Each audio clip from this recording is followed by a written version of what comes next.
Exatamente às 7h30 da noite, horário de Brasília, uma notícia bombástica abalou o Brasil.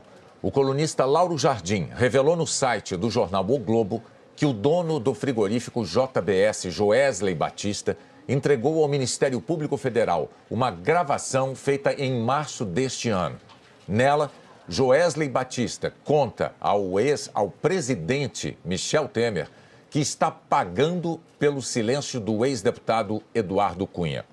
Segundo o jornal O Globo, os irmãos Joesley e Wesley Batista e outras 5 pessoas estão tentando fechar um acordo de delação premiada com o Ministério Público e apresentaram várias gravações aos procuradores. Numa conversa gravada, o presidente Michel Temer indica para Joesley o nome do deputado Rodrigo Rocha Loures, do PMDB do Paraná, para resolver no governo um assunto da empresa JIF. Ainda segundo o jornal, em um vídeo feito logo depois, o deputado aparece recebendo uma mala com R$500 mil enviados pelo empresário. Nesse vídeo, de acordo com a reportagem de O Globo, Joesley Batista aparece contando a Michel Temer que estava dando a Eduardo Cunha e a Lúcio Funaro, operador do PMDB no esquema da Lava Jato, os dois presos em Curitiba, uma mesada para que ficassem calados. Nessa conversa, segundo o jornal, diante da informação, Michel Temer incentivou, abre aspas, tem que manter isso, viu? Fecha aspas. O jornal O Globo mostrou que pela primeira vez na Operação Lava Jato foram feitas ações controladas, 7 no total, para obtenção de provas em flagrante. Segundo o jornal, tudo foi combinado com a Polícia Federal. Os diálogos e as entregas de dinheiro foram filmadas pela Polícia Federal. Além disso, a reportagem mostra que as cédulas tinham os números de série informados aos procuradores para ficar mais fácil o rastreamento. E as malas e as mochilas usadas para a entrega da propina estavam com chips. Apenas nessas ações, chamadas de controladas, foram distribuídos R$3 milhões em propina durante o mês de abril. As primeiras conversas para o acordo da delação premiada começaram em março e os depoimentos terminaram na semana passada. Os 7 delatores acertaram um pagamento de R$225 milhões de multa. Eles não vão ficar presos, nem vão usar tornozeleiras eletrônicas. E uma correção sobre o ex-deputado Eduardo Cunha, o que se tem é uma gravação de áudio e não a gravação das conversas e não a gravação de vídeo, em vídeo, isso em relação ao ex-deputado Eduardo Cunha. Os delatores da JBS tinham nas mãos conversas gravadas do empresário Joesley com o presidente Temer, além de um histórico de propinas distribuídas a políticos nos últimos 10 anos. Essas conversas foram gravadas no mês de março. Segundo o jornal O Globo, o dono da JBS usou um gravador escondido no bolso do paletó. Para que nada vazasse, ainda segundo o jornal, a Procuradoria-Geral da República adotou procedimentos pouco usuais. Na hora de prestar os depoimentos, os delatores entravam pela garagem da sede da Procuradoria em carros particulares e subiam para as salas sem serem identificados na portaria. A reportagem mostra que, segundo os delatores, o dinheiro para Cunha era entregue a Altair Alves Pinto, seu homem de confiança. Na conversa gravada, Joesley pediu a ajuda de Michel Temer para resolver uma pendência da JIF no governo. Temer disse que Joesley deveria procurar Rodrigo Rocha Loures, do PMDB, para cuidar desse problema. Temer disse, fale com Rodrigo, Joesley. Joesley Batista quis saber se Joesley quis se certificar do que Rocha Loures poderia fazer. Por isso ele perguntou, posso falar tudo com ele?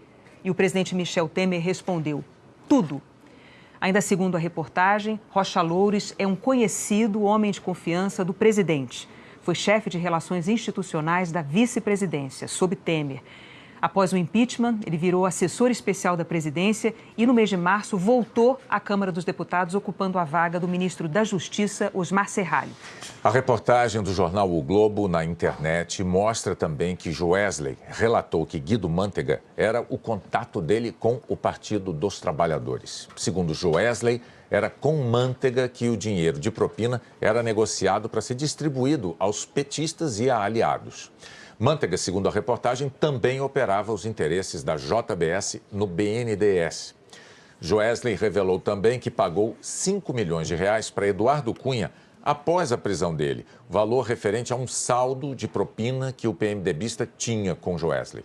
Joesley disse ainda que devia 20 milhões de reais pela tramitação de uma lei sobre a desoneração tributária do setor de franquia. E ainda de acordo com a reportagem do jornal Globo, Joesley Batista entregou à Procuradoria-Geral da República uma gravação que agrava ainda mais a situação do senador Aécio Neves. No áudio, o presidente do PSDB pede 2 milhões de reais ao empresário sob a justificativa de que precisava da quantia para pagar despesas com a sua defesa na Operação Lava Jato. Aécio e Joesley se encontraram no dia 24 de março, num hotel em São Paulo, quando Aécio citou o nome de Alberto Toron como criminalista que o defenderia. O pedido de ajuda foi aceito e Joesley quis saber quem seria o responsável por pegar as malas. Aécio Neves indicou o primo, Frederico Pacheco de Medeiros, para receber o dinheiro. Ele é conhecido como Fred. Foi diretor da CEMIG, nomeado por Aécio, e um dos coordenadores da campanha de Aécio a presidente da República em 2014. Aécio Neves disse para Joesley, abre aspas, tem que ser um que a gente mata ele antes de fazer delação. Vai ser o Fred com um cara seu. Vamos combinar o Fred com um cara seu, porque ele sai de lá e vai no cara. Fecha aspas. Quem levou o dinheiro a Fred foi o diretor de Relações Institucionais da JBS, Ricardo Saúde, um dos 7 delatores. Foram 4 entregas de 500 mil reais cada uma. A Polícia Federal filmou uma dessas entregas. No material que chegou às mãos do ministro Edson Fachin, do Supremo Tribunal Federal, na semana passada, a Procuradoria-Geral da República diz ter elementos para afirmar que o dinheiro não foi repassado a advogado algum. As filmagens da Polícia Federal mostram que, depois de receber o dinheiro, Fred repassou, ainda em São Paulo, as malas para Menderson Souza Lima, ele é secretário parlamentar do senador Zezé Perrella, do PMDB de Minas Gerais.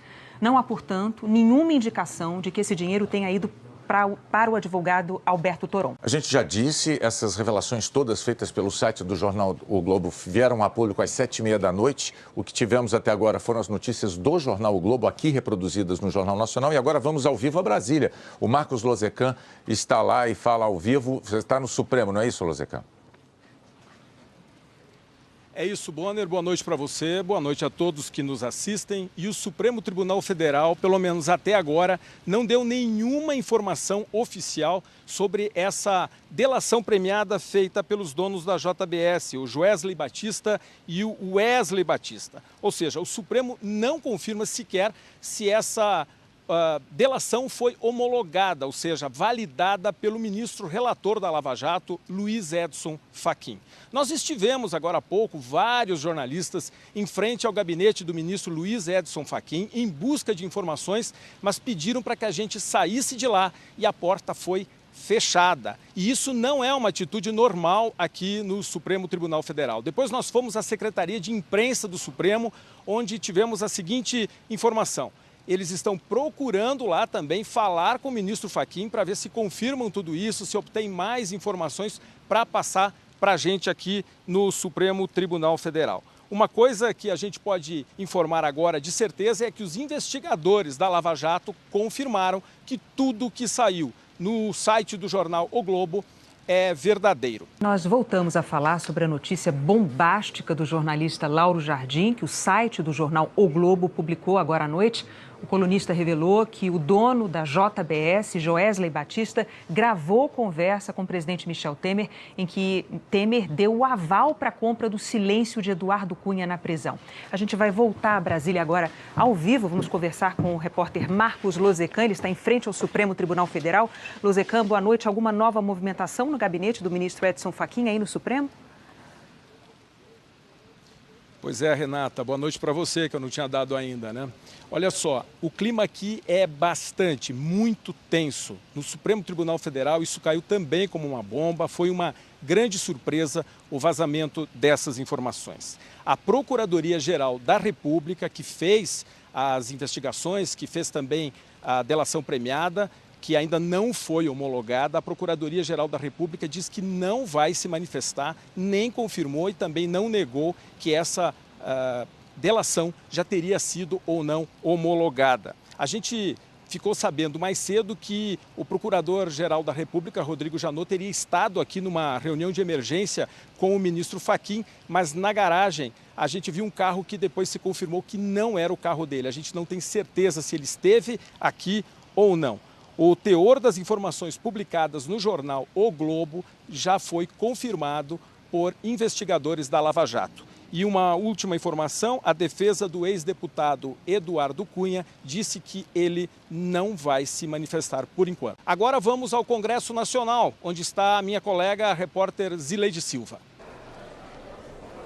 Oi, boa noite, Lozecan. Olha, as sessões aqui no Congresso, as sessões no Senado e na Câmara aconteciam normalmente quando parlamentares da oposição começaram a ler a notícia no site do jornal O Globo. Imediatamente, outros parlamentares também tentaram comentar o noticiário, mas pouco depois, os presidentes da Câmara e do Senado encerraram as sessões, evitando assim novos comentários. O deputado Rocha Loures, citado no noticiário do jornal O Globo, não está aqui em Brasília. Segundo a assessoria, ele está viajando, está em Nova York. E logo após tomar conhecimento do noticiário, o deputado Alessandro Molon decidiu entrar com um pedido de impeachment do presidente Michel Temer, baseado na lei do impeachment, a 1079, artigo 9º, com base no comportamento incompetente para o decoro do cargo. Bom, o presidente aqui da Câmara, o deputado Rodrigo Maia, do Democratas, saiu logo após o encerramento da sessão, saiu rapidamente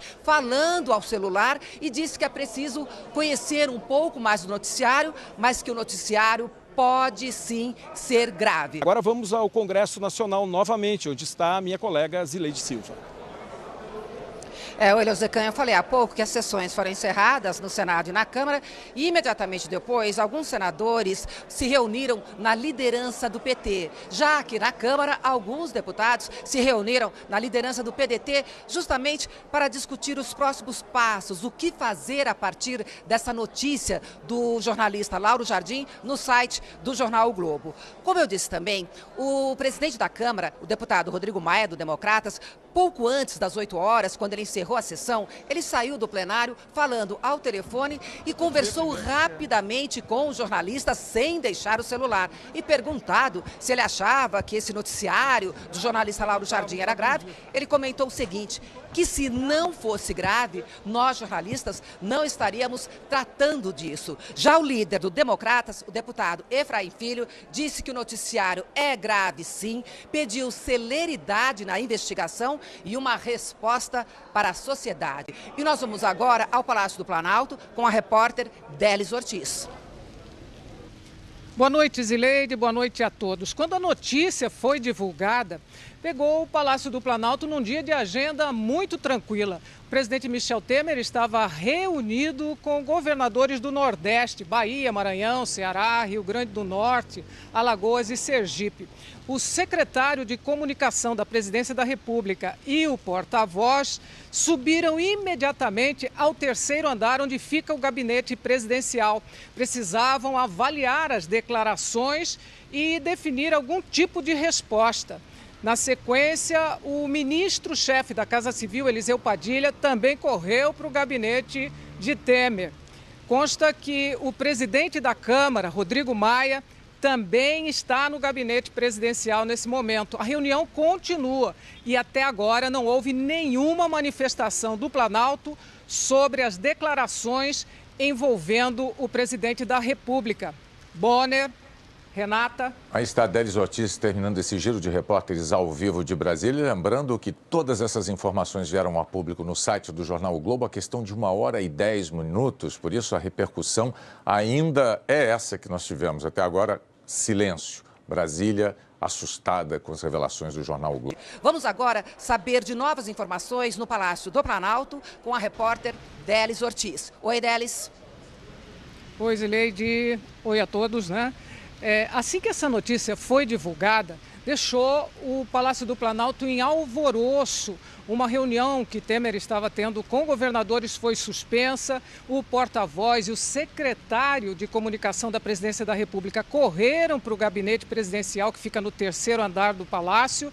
Na sequência, foi o ministro-chefe da Casa Civil, Eliseu Padilha, depois chegou o presidente da Câmara, Rodrigo Maia, e agora há pouco soubemos que também estão no gabinete presidencial os ministros da Secretaria de Governo, Antônio Embaçaí, e da Secretaria-Geral, Moreira Franco.